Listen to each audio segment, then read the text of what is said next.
What's happening? It's Sir William, and today I want to talk to you about power stations, in particular the Lithium Cube 1200 by Wagan Tech. Quick disclaimer before we get started. I am in no way, shape, or form sponsored by Wagan Tech, and they no way, shape, or form paid me for this video. They did, however, provide me with the products that I'm going to talk about today. As per usual, you can still expect my full, fair, unbiased opinion on all of them. So what is a portable power station or portable power bank? Well, just as the name implies, it is power that you can take with you anywhere that you need to go. Not too long ago, the only way that you could power things like TVs, coffee makers, household lights, computers, laptops, or any other household AC alternating current appliances was to bring some sort of big bulky generator that ran on gas or even sometimes diesel, and then it would create the power via magic. Well, sort of. The other way that you could do it is you could buy some sort of an inverter that you could wire into a DC source like your vehicle, and then it would take the DC, direct current power, and then turn it into AC, alternating current power, to then run those household appliances. Today, with lithium-ion batteries and modern technology, you no longer need to bring that big, bulky inverter generator with you to camp. Many companies make big battery banks with built-in inverters, much like the one that you see here from Wagan Tech. Power banks come in all sorts of different sizes to fit different needs. We've all seen the small power banks that we use to power up our phones. Take that same idea, make it a whole lot bigger, add an inverter to it, then you have a power station like the Wagan Tech Lithium Cube 1200. Like power banks, power stations come in various different sizes, both in capacity and power output. The capacity is usually measured in watt hours. The larger the battery, the more watt hours. This also directly correlates with the size of the actual box that it's in. Now, the power produced by a power station is usually measured in watts, and this is where things get a little bit tricky. You would think just because something has a standard plug into it that you could plug anything into it that has a standard plug. And, well, it just doesn't work that way. You can ask my buddy Thomas whenever he tried to plug in his George Foreman grill into the back of his 4Runner how that works out. Spoiler alert, it doesn't work. You see, each appliance has a different amount of wattage that it uses. For instance, your radio might use 10 watts where your TV might use 120 watts. And a blender, say, might use 1,000 watts, whereas that George Foreman might use 1,500 watts or more depending on the size. Then you have to deal with peak power, where something might use 1,000 watts when it's up and running, but it might use 1,200 watts whenever it gets started. Fridges, ACs, different things like that, microwaves, they all do this style thing. So a microwave might use 800 watts, but whenever you first turn it on to power it up, it might actually use 1,200. You can get in the woods real quick here, but I think you get the general idea. The capacity and power you choose is going to be largely dependent on whatever application you're trying to power and how long you're trying to power that specific application. It's also going to depend on your size constraints, because like I said, the larger the battery, the more power you have, the larger the actual size of the unit is. I wish that there was a magic formula for this, but unfortunately there really just isn't a magic formula for this. There are some typical guidelines that you can use. However, I'll let you go down that rabbit hole on your own, as it would take an entire video to try to explain the ins and outs of all these different things. Bottom line, find out what you want to power, for how long, the amount of space that you have to work with, and then make your decision accordingly.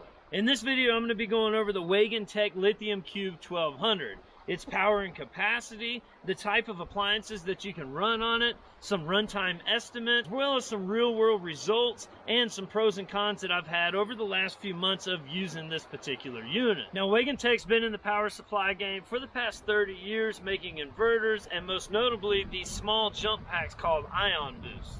I started carrying an Ion Boost V10 a few years back, and it saved me and many others from being stranded with a dead battery countless times. Plus, I use it as a power bank to power my phone and my camera when I'm out on the go. As a matter of fact, you guys are hooked up to it right now, which is the reason, in case you didn't notice, that it's no longer sitting right here as it was at the beginning of the video. Did you catch that? Last year I was going to be working the Action Tracks booth at Overland Expo East, and I wasn't going to be taking Apple with me, so I had no way to power up my fridge. So I reached out to Wagan Tech and asked if they had a solution. They sent me the Lithium Cube 1200, which is a good thing, because without cold beer, let's face it, the entire operation shuts down. Since then, I've found various different uses for it, primarily to power my fridge whenever I'm not in my truck, or to power the fridge whenever I'm going to be at camp for more than about 3 to 4 days in order to keep the battery on the truck from running dead.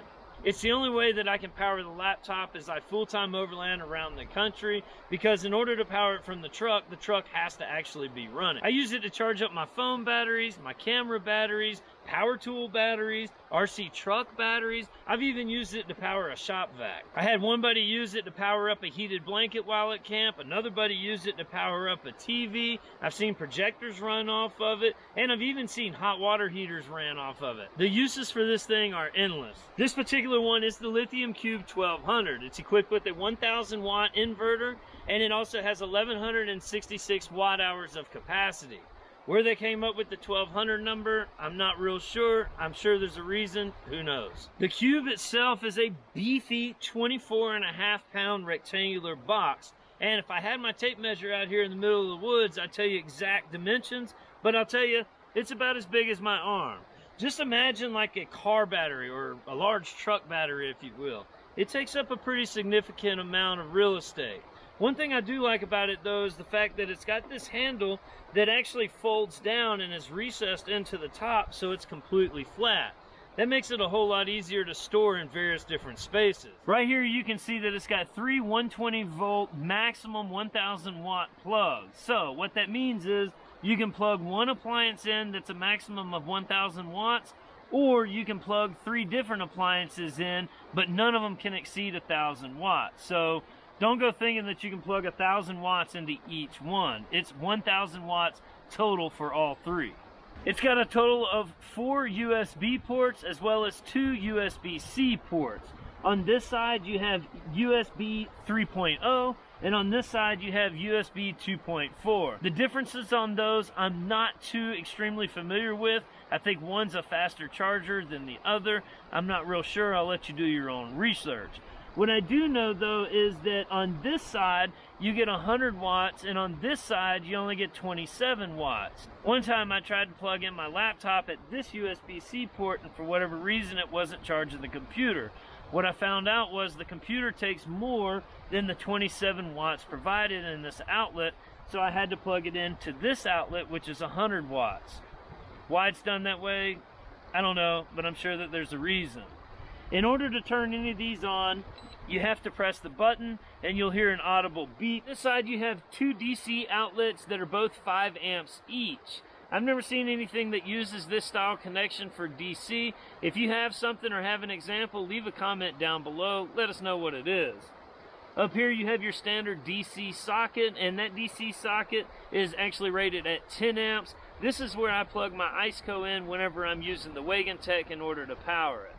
Right above the DC connections is an Anderson connector, and the Lithium Cube comes with a built-in MPPT solar charge controller that allows you to connect a solar panel up to it. Now I got the optional foldable 60-watt solar panel that I leave plugged in here, and well, once you get solar panel to it, you can run this thing forever. Well, sort of, as long as it's sunny outside. However, if you don't have any sun, you could use the supplied AC or DC adapter to plug it up and charge it up that way. I leave mine plugged up into the DC port in the truck that's on whenever I'm running, so that way the Lithium Cube is always charging whenever I'm traveling. It's also got this really nice, bright, easy to read display here that shows you all kinds of different information. You've got battery remaining percentage.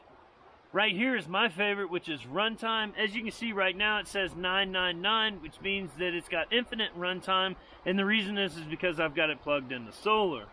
Over here, you can see the wattage either coming into the unit or going out of the unit. I kind of wish it showed in or out, but it doesn't. It'll also show you what's active, whether or not DC is active, USB is active, or AC is active. And then it'll also show you any kind of fault codes if there were any. Say, for instance, you were to overheat the unit, it would pop up and show you why it's not working and tell you that it's overheated. One of the coolest things about the Lithium Cube is the fact that it allows for pass-through charging, meaning that while you're charging it, you're still able to use the Cube. Believe it or not, there's a lot of power supplies on the market that don't allow this. Here's some sample run times on various different appliances from Wagan Tech. A smartphone, you should be able to get 115 charge based off of an iPhone 12. Laptop on a MacBook Air that uses around 49 watt hours, you should be able to get 23 charges. A typical radio at 10 watts, you should be able to run it for 117 hours. A Wi-Fi router, 78 hours. An LED lamp, 58 hours. A CPAP machine, which is important if you need one of those, you can run one of those for 19 hours. That's some hell of a good sleep. Television, you can run it somewhere around 10 hours, and that says at 120 watts. My TV actually pulls somewhere around 50 watts. A refrigerator, you can run a 200 watt refrigerator for 6 hours. As I said, my fridge runs at right around 30 watts, so it runs much longer than that. A microwave that runs 800 watts will run about an hour, and a blender will run about an hour, so that's plenty enough time to make some margaritas at the campsite. Now, I think those sample times are pretty good, but keep in mind there's many different factors that come into consideration whenever you're trying to determine runtime. For example, you might have multiple different things plugged in. Also, your items might use different wattage than what they use for their sample times. Then you also have things like fridges. Fridges don't run consistently 100% of the time. They actually cycle on and off to meet whatever the temperature need is set for that fridge. For example, my fridge, I set it to 38 degrees and it'll cycle on and off, and if it's really hot outside, then it'll cycle on more than if it's really cold outside. So keep that in mind when you're trying to figure out what capacity and size that you're wanting to run for a power station. You can use these figures for a general idea, except for that fridge figure. I don't know of any 12-volt fridges out there on the market that are going to use 200 watts, but who knows? Now, with all that being said, let me share with you my real-world experience with the Lithium Cube 1200 over the past few months that I've been using it. Now, I would love to give you guys some definitive, real-world, live numbers that you guys can work with, but I've ran into just a few problems. The first problem is charging. I have not been able to get this thing to charge all the way up. It hasn't gone past 95% yet. And at first I thought, wow, this thing just takes a really long time to charge. But then I found out after testing it that at 95%, it no longer takes in any more charge. For example, I currently have the solar panel hooked up and in the sun, and it's not charging, and it says that I have infinite time left because it's at 95%. I don't know why they do this. It's kind of weird. If they wanted that to be full, they should have just made that 100%, but again, I'm sure there might be a reason to it. It's beyond me. I just don't know. I did hook it up to true AC power one time when it was completely dead, and I'll tell you that it takes quite a long time to charge up, even to the 95%. But I don't have a definitive answer for you. Now, as far as runtime, runtime's going to vary depending on what you're running on it. But the common question is how long can I expect to run my fridge on this? And what I will tell you is you can probably expect anywhere between 3 to 5 days. Again, heavily dependent on multiple different factors. I did run into one problem when trying to get a definitive answer while running this test. You see, the Lithium Cube was charged up to its full 95% when I plugged in the fridge and went on a trip that lasted from Thursday till Monday. Monday, whenever I came back, I noticed that the fridge was off. Everything was still cool in the fridge, meaning the fridge hadn't been off long, but nonetheless, the fridge was off.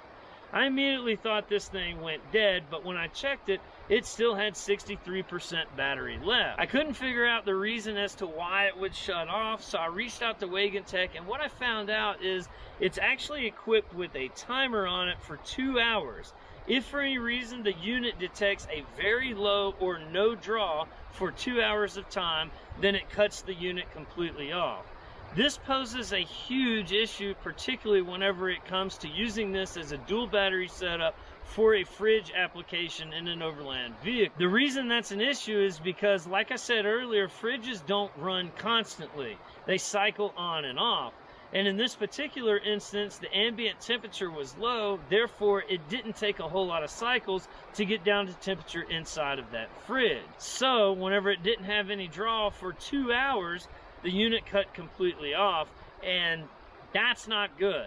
That's a huge drawback in my opinion, and hopefully they figure this out in future models, or at least give us some sort of an override or something like that. Now, the optional solar panel that I have is the 60-watt foldable solar panel, and my recommendation is to get the largest panel available to you. I love the idea of having a solar panel that plugs directly into the lithium cube, but their folding 60-watt panel comes with just a few drawbacks. It is a folding design, which is nice. It makes it nice and compact. However, there's no stand on it, so whenever you unfold it and try to sit it up on places, well, there's no way to really prop it up on things, and then it just folds all over itself. So I just wish that there was some way that I could make it stand up on its own. Now, it works pretty good. In cloudy weather, it will still draw power. However, in the most optimal conditions, the highest amount of power I've been able to get off of this 60-watt solar panel is 38 watts. 38 watts is the highest I've been able to get. That was in the Arizona desert, crystal clear skies, and the sun beating directly on it. So I've never been able to see anything more than 38 watts. However, my 𝐼𝐧𝐠 only pulls somewhere around that 35 watt range, so it is still able to offset the 𝐼𝐧𝐠. This type of efficiency rating is pretty typical among these foldable solar panels. The high-end solar panels have a higher efficiency rating, but it's very rare that you ever get 100%. Meaning that if you have a 100-watt panel, it's rare that you're going to get 100 watts in optimal condition. 100% efficient panels do exist. I've never seen one in foldable solar panel market, but if you know of one, leave a comment down below and let me know, and I'd be happy to try it out. That said, I did expect to get more than 38 watts out of the 60-watt panel. I was expecting somewhere around the 45, maybe 50 watts in optimal conditions, but like I said, it is still strong enough at 38 watts to offset the power of the 𝐼𝐧𝐠, but I do recommend going with a larger panel than the 60-watt foldable panel to make up for that inefficiency that it has. The other drawback to this particular panel is, well, the cord's just not really that long, and this kind of becomes a hassle when you're trying to find the best spot to put it into the sunlight. Also, it's kind of a weird spot for the cord to come in. So I'd like to see a longer cord, maybe in a different location with some sort of prop that I could set this thing up at various different angles in order to get the most sunlight possible. Overall, I would still recommend the Wagan Tech Lithium Cube power station to anyone that's in search of a power station. I would also recommend a power station over a dual battery setup for multiple different reasons. Maybe I could get into in a future video. Let me know down below if you'd like to see that video. The Lithium Cube comes in multiple different sizes and capacities, and you could likely get by with a smaller one than the 1200. For example, my mom likes to go camping and also works remotely whenever she goes camping. Now, she doesn't have a fridge, but she does still power a laptop, dual monitor screens, and the air pump for her air mattress, and she's got the smallest one and it works perfect for her. Take a look at the different power station options by using the links down in the description below. All of these links are affiliate links, and they do help the channel out and make videos like these possible, so I'd appreciate it if you use those links regardless of what brand you choose. Hopefully you found this video useful, and if you did, make sure that you hit that thumbs up button and leave a comment down below and tell me what gadgets and gizmos you plan to use your power station to charge up or power while you're out camping and overlanding. Till next time, you guys keep hanging in there like a hair on a biscuit, and remember, you can be happy if you've a mind to. Peace, y'all.